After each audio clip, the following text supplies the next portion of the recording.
Acclamez l'Éternel, terre entière. Servez l'Éternel dans l'allégresse. Venez à lui avec des chants de joie. Reconnaissez que l'Éternel est Dieu. Il nous a fait et nous sommes à lui. Nous sommes son peuple, son troupeau. Rendez-lui grâce et bénissez son nom. Oui, l'Éternel est bon. Éternel est son amour et sa fidélité demeure à jamais.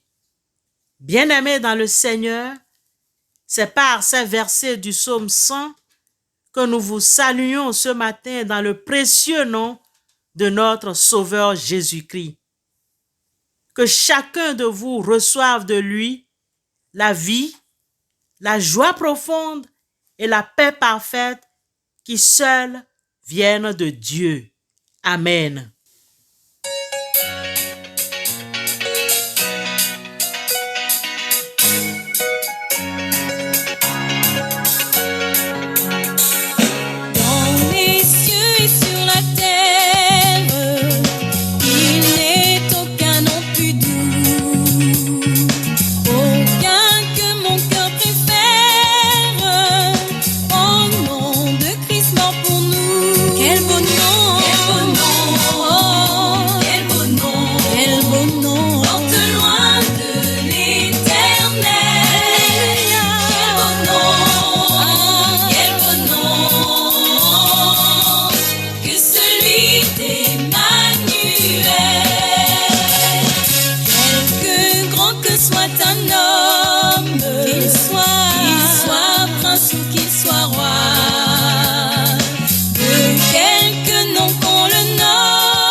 Peuple de Dieu du bout des ondes, prions Dieu. Père éternel, notre joie est de te louer toujours et en tout lieu. Tu n'as pas dédaigné d'être appelé notre Dieu. Tu nous connais par nos noms et tu viens dans le monde dans tes bras et tu tiens le monde dans tes bras pour nous unir à toi. Nous, ton peuple sur la terre, tu nous as créés, tu nous as appelés à la vie. Béni sois-tu. Créateur de tout ce qui existe, béni sois-tu pour l'œuvre de tes mains, pour ce que tu as fait parmi nous, par Jésus-Christ notre Seigneur. Éternel Dieu, nous te louons parce que tu nous aimes et que nous sommes tes enfants. Éternel Dieu, nous te louons pour Jésus-Christ vivant au milieu de nous. Nous te louons pour le Saint-Esprit qui nous rassemble malgré nos différences et qui fait de nous un seul peuple, c'est-à-dire ton peuple.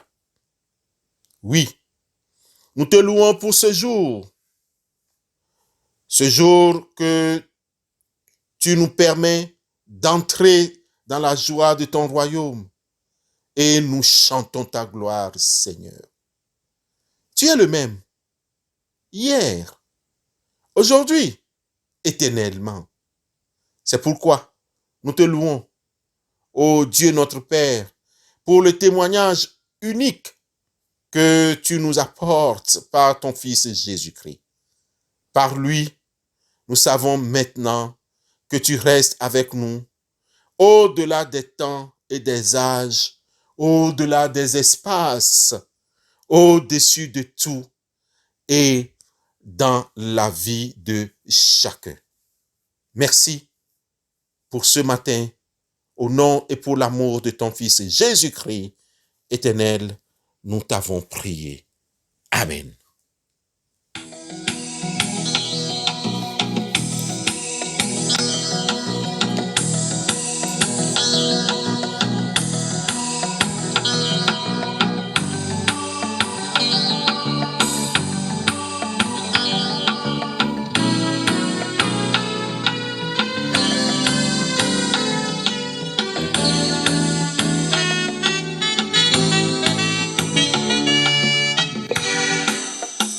Quand je m'approche de toi, je sais que tu m'aimes.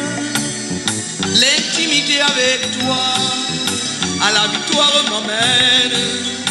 Donne-moi la main, grand Dieu. Mes pieds sont sous l'orage.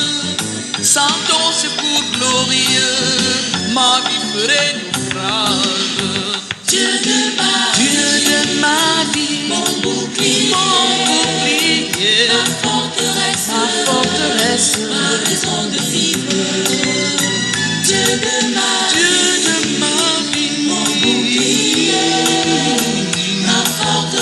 ma forteresse, ma raison de vivre. Jésus, j'ai soif de toi, je boirai désormais à ta source, mon roi. Elle ne tarit jamais. Les puits du monde sont vides, mais dans tes bras, Seigneur, coulent des eaux limpides, les sources du bonheur. Dieu de ma vie, mon bouclier, ma forteresse, ma raison de vivre. Dieu de ma vie, mon bouclier, ma forteresse, ma raison de vivre.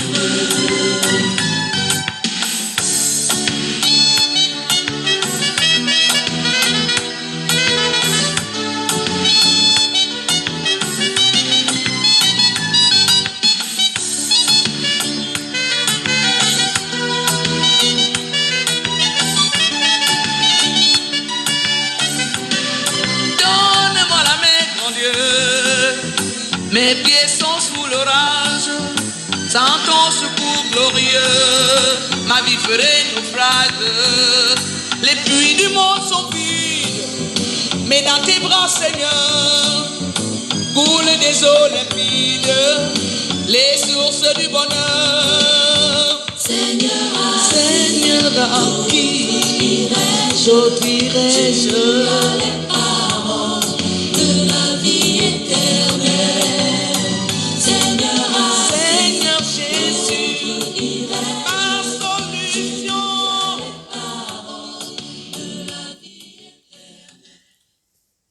Oui, Seigneur Jésus, tu as les paroles de la vie éternelle. Bien-aimés dans le Seigneur, peuple de Dieu, le texte biblique qui fait l'objet de notre entretien se trouve dans le livre de Habakkuk au chapitre 3, versets 9 à 11, puis versets 18 et 19. Habakkuk 3, 9 à 11, puis 18 et 19. Là, il est écrit: ton arc est mis à nu. Les malédictions sont les traits de ta parole. Tu fends la terre pour donner cours au fleuve. À ton aspect, les montagnes tremblent. Des torrents d'eau se précipitent. L'abîme fait entendre sa voix. Il lève ses mains en haut. Le soleil et la nuit s'arrêtent dans leur demeure.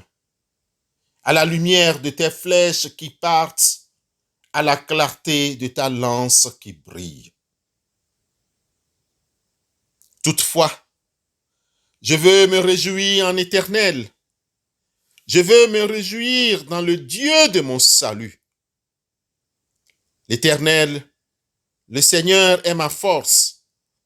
Il rend mes pieds semblables à ceux des biches et il me fait marcher sur mes lieux élevés. Amen.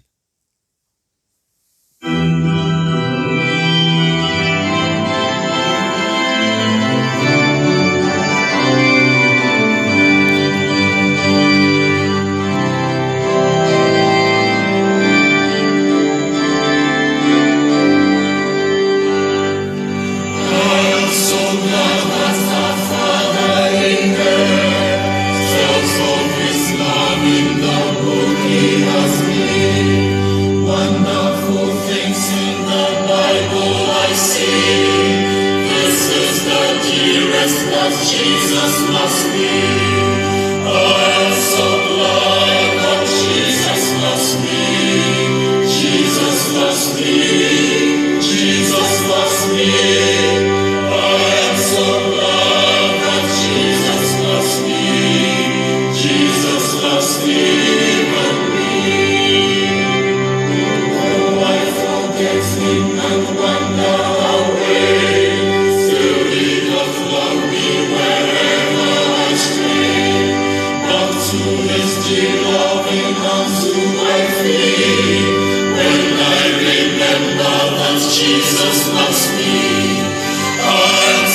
Bien-aimés dans le Seigneur,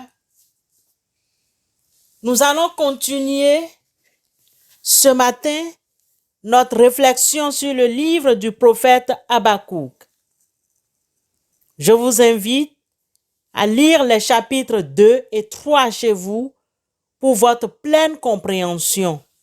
Cependant, l'exhortation de ce matin a pour terme « Le Seigneur Tout-Puissant est notre ami et notre compagnon, quoi qu'il arrive. » Compte tenu du temps qui nous est imparti, nous étudions le chapitre 3 tout en relevant quelques aspects plus importants à partir des versets 9 à 11, puis 18 et 19. Que ressentons-nous au sujet de Dieu après avoir entendu la description qu'en fait Habakkuk? Bien-aimé dans le Seigneur, le prophète Habakkuk se sentait concerné par ce qui se passait en Israël. C'était des temps comme les nôtres. Le chapitre 3 nous démontre que Dieu a écouté la prière de Habakkuk en des temps difficiles. De même, il entend encore aujourd'hui nos prières. À l'époque d'Habakkuk, Israël souffrait de beaucoup de maux. Chacun maltraitait son frère. L'oppression, la violence, le péché et l'idolâtrie étaient présents. Le prophète de Dieu avait beaucoup de travail à faire. Pourquoi Dieu laisse les méchants continuer de faire le mal sans les châtier, demanda le prophète. Jusqu'à quand le Seigneur tolérera-t-il pareille méchanceté et injustice? Cria Habakkuk devant le Seigneur. C'était comme si Dieu ignorait le péché. Cependant, cette pensée est fausse. Dieu le Créateur contrôle toujours le monde et les événements de l'histoire humaine. Il n'a pas abandonné sa création. C'est alors qu'Habakkuk cria les paroles au chapitre 3, versets 2 et 4. Dieu a répondu à la prière d'Habakkuk. Il envoya le châtiment au temps convenable. Habakkuk a appris à mettre sa confiance en Dieu même dans les temps difficiles. Dieu répond à nos prières, même si souvent la réponse est non. Il nous dit d'attendre ou simplement il nous donne sa paix. Il y a des guerres entre nations, il y a la violence, le sang versé, l'inflation économique, la crise sanitaire que nous traversons qui laisse des milliers de personnes dans le chômage et l'insécurité. Le jugement divin semble très proche.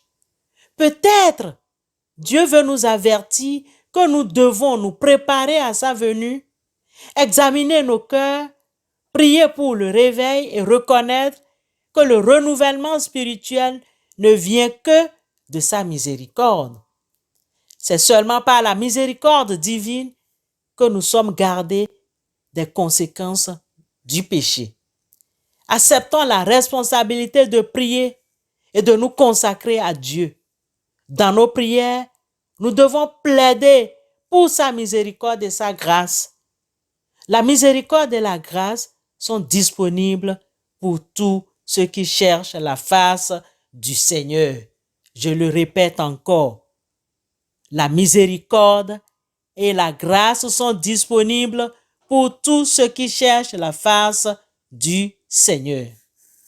Le prophète Habakkuk parle à Dieu des difficultés qui menacent Juda.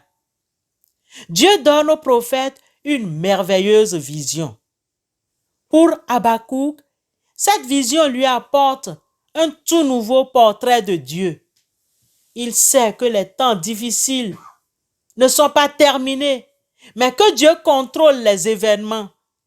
Il s'occupera de Babylone au moment opportun, ainsi que du problème de péché. Comme par son amour et sa grâce, Dieu permit à Habakkuk de s'élever au-dessus de cette difficulté. Il promet de pourvoir à tous nos besoins aujourd'hui. Nos problèmes peuvent nous rendre la vie difficile.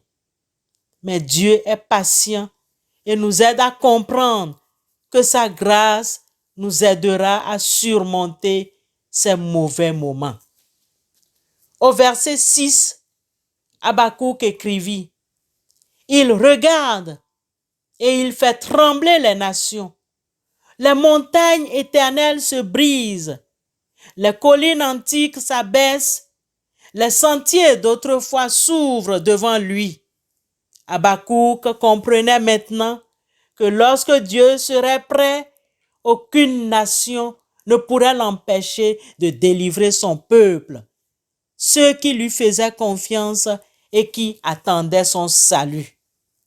Ainsi donc, pour nous aujourd'hui, quand l'heure de Dieu sonne pour nous délivrer, c'est sûr et certain que le Seigneur nous délivrera de la main de l'ennemi, quels que soient les complots de l'ennemi.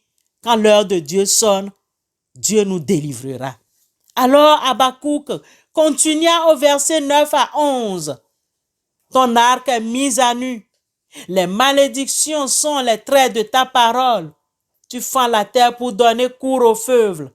À ton aspect, les montagnes tremblent. Des torrents d'eau se précipitent. L'abîme fait entendre sa voix. Il lève ses mains en haut. Le soleil et la lune s'arrêtent dans leur demeure. À la lumière de tes flèches qui partent, à la clarté de ta lance qui brille, tu sors pour délivrer ton peuple, pour délivrer ton oint. Avec tes chevaux, tu foules la mer, la boue des grandes eaux. Habakkuk comprenait maintenant que les problèmes n'étaient pas terminés, mais que Dieu était au contrôle. Il s'occuperait de Babylone le moment voulu, ainsi que du problème du péché. Habakkuk termina son livre par des paroles montrant que Dieu était digne de confiance. Toutefois, je veux me réjouir en l'Éternel. Je veux me réjouir dans le Dieu de mon salut. L'Éternel, le Seigneur, est ma force. Il rend mes pieds semblables à ceux des biches et il me fait marcher sur mes lieux élevés. Versets 18 et 19. Seul le Seigneur peut ramener son peuple à la vie parce que seul Dieu peut ranimer les cœurs affligés et les espoirs brisés de son peuple. Dieu agit différemment de nous pour accomplir ses desseins. De nos jours aussi, Dieu déclare à celui qui le sait, « Fortifie-toi, travaille, je suis avec toi. » Le chrétien ne cesse d'avoir un grand secours avec le Seigneur. Comment interviendra-t-il en notre faveur? Nous pouvons l'ignorer, mais ce que nous savons, c'est qu'il n'abandonnera jamais celui qui se confie en lui. Mon frère, ma sœur, ne sois pas fatigué. Abandonne-toi entre les mains du Seigneur, car il intervient toujours en faveur de celui qui s'abandonne à lui. Aie confiance. Aie confiance. La seule chose que tu dois demander, c'est sa grâce et sa santé pour te faire voir ce qu'il a préparé pour toi. Que de fois il nous a dirigés de manière à faire échouer le plan de l'ennemi. Si nous pouvions nous en rendre compte, nous avancerions résolument sans jamais régresser. Notre foi serait solide et nulle épreuve n'arriverait à nous ébranler. Dieu serait notre sagesse et notre force, et il accomplirait sa volonté par notre moyen. Il y a des choses qui nous troublent aujourd'hui lorsqu'on imagine ce qui se passe dans le monde, tout ce qui se passe tout autour de nous, tout ce que nous vivons. Mais nous attendons une réponse de Dieu à une question particulièrement délicate. Nous devons nous consacrer et nous concentrer sur la puissance de Dieu plutôt que sur les situations qui nous troublent. Le Tout-Puissant est notre ami et notre compagnon, quoi qu'il advienne. Mon frère, ma sœur, toi qui m'écoutes ce matin, il t'arrive parfois de penser que tu ne peux pas comprendre ce qui se passe autour de toi, que seul Dieu est capable de résoudre tes problèmes géants. Habakkuk se sentait ainsi. Il en parla à Dieu et Dieu lui répondit de s'accrocher et de continuer à lui faire confiance, même si certaines choses n'allaient pas changer. Il affirma à Habakkuk qu'il était puissant, qu'il contrôlait la situation et qu'il serait avec son peuple dans toutes leurs épreuves. Si tu le désires, toi qui m'écoutes, nous allons prier ensemble. Alors je t'invite, dans le silence de ton entourage là où tu es, remercie Dieu pour son amour et sa sollicitude. Place tous tes fardeaux devant le Seigneur et demande à Dieu de t'accorder sa force. Remercie Dieu pour son amour. Remercie-le pour sa sollicitude. Place tous tes fardeaux devant le Seigneur. Dis-lui tes difficultés. Dis-lui tes problèmes. Remets ton sort à l'Éternel et il te soutiendra. Il ne laissera jamais chanceler le juste. Loue le Seigneur. Loue Dieu pour ses hauts faits et l'intérêt qu'il a pour toi. Car Dieu t'aime. Il ne veut pas te laisser souffrir. Loue-le. Prie. Prie. Prie afin qu'il puisse se manifester avec puissance à toi les jours à venir. Le fait de se souvenir de ce que Dieu a fait pour toi fortifie ta foi et t'aide à lui faire confiance lorsque d'autres difficultés se présentent. Mais, mon frère, ma sœur, souviens-toi toujours que le Seigneur Jésus-Christ, notre Dieu Tout-Puissant, est ton sauveur et ton compagnon, quoi qu'il arrive. Amen.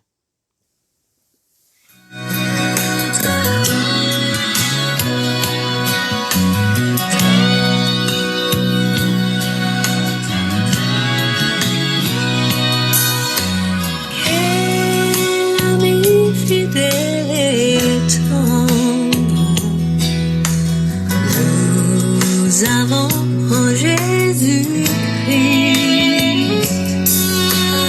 toujours prêt à nous entendre, à répondre à notre cri. Il connaît nos défaillances, nos chutes de chaque jour, ses errances, ses exigences. Il est riche en son amour. Mon frère, ma sœur, nous ne savons pas quelle montagne se trouve devant toi ce matin. Mais nous sommes en direct. Et tel que la pasteur vient de dire, prie. Nous ne savons pas quel mur t'entoure ce matin. Mais j'aimerais te dire, mon frère, ma sœur, que les murs de Jéricho sont tombés quand les enfants d'Israël se sont levés.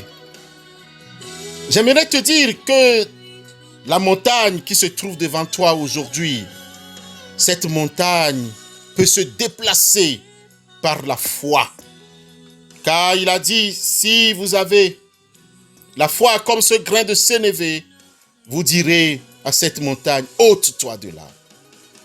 Oui, ce n'est pas le moment de croiser les bras et de dire seulement Dieu va faire, mais c'est le moment de travailler et de l'invoquer, de lui dire, voici ce que je veux faire. Je me lève et je vais le faire. Intercédons les uns pour les autres. Ô Dieu, Père de notre Seigneur et Sauveur Jésus-Christ, notre Père, toi qui fends la terre et tu mets le cours d'eau. Nous te prions pour ce privilège que tu nous as accordé de recevoir ta parole vivante et de nous appuyer sur cette parole. Seigneur éternel, nous te prions pour Jésus-Christ qui nous a conduits vers la vie éternelle et vers ton royaume et ta justice. Nous te prions pour son œuvre. Maintenant, purifie-nous, inspire-nous, fortifie-nous. Seigneur, toi qui sais toutes choses, et toi qui nous commandes d'aimer de ton amour, triomphe de tout ce qui nous divise, afin que nous, en nous pardonnant les uns les autres, nous t'adressons d'un même cœur nos prières. Fortifie notre foi, notre espérance et notre amour pour chacun. Libère-nous de nos compromissions. Donne-nous la force de chanter tes louanges, de chercher la fraternité, de conduire et d'aller vers la justice. Veille te servir de nous. Seigneur, nous voici pour accomplir ta volonté. Souviens-toi de tous ceux qui sont en prise avec des difficultés. Console et réconforte tous les affligés, tous les malades du corps et de l'âme, tous ceux qui souffrent injustement dans un monde inhospitalier. Fais connaître ta parole, l'évangile de Jésus-Christ, à chacun dans le monde, car nul ne te connaît vraiment à notre Père si ce n'est ton Fils Jésus-Christ et ceux auxquels il t'a fait connaître. Donne de la force à chacun de nous pour que nous n'ayons pas honte de l'évangile, mais que nous sachions avec délicatesse et assurance parler de toi. Donne ta force à ceux qui, de par le monde, travaillent à te faire connaître, s'aimant la vraie vie sans négligence de soulager les souffrances physiques et morales. Souviens-toi, Père éternel, des membres de nos familles, au près et au loin, et sois auprès de ceux qui n'ont pas de famille. Père éternel, donne-nous d'être porteurs de ta parole de paix. Donne-nous d'être porteurs de ta parole d'amour. Donne-nous d'être porteurs de ta parole d'espérance pour notre entourage. Accorde les mêmes grâces à ceux qui nous sont chers et à nos bien-aimés frères et sœurs. Soutiens les malheureux, marche auprès des solitaires, illumine et réconforte ceux qui fléchissent dans l'insuccès et les peines qui semblent perdues. Sois avec les malades, les surmenés par un travail implacable, comme avec ceux qui cherchent secours dans la communion des fidèles. Éternel Dieu, aie pitié de ce monde qui t'appartient. Accueille et exauce dans ta grâce les prières de ceux qui se confient en toi par l'amour de Jésus-Christ, ton Fils, notre Seigneur et Sauveur. Amen.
Écoutons les exhortations et recevons la bénédiction de la part du Seigneur.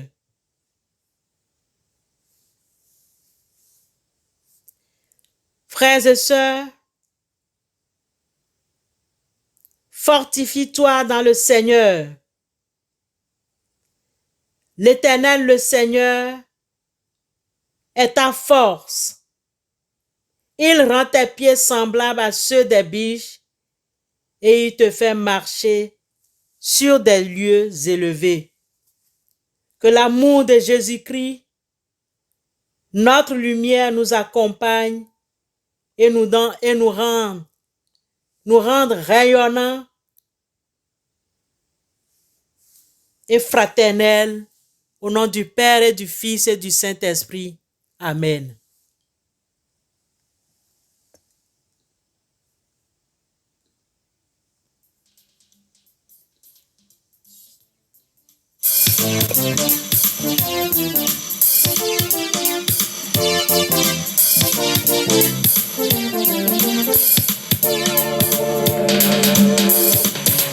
Sous les ailes de Dieu, où je me suis abrité, là je vois bien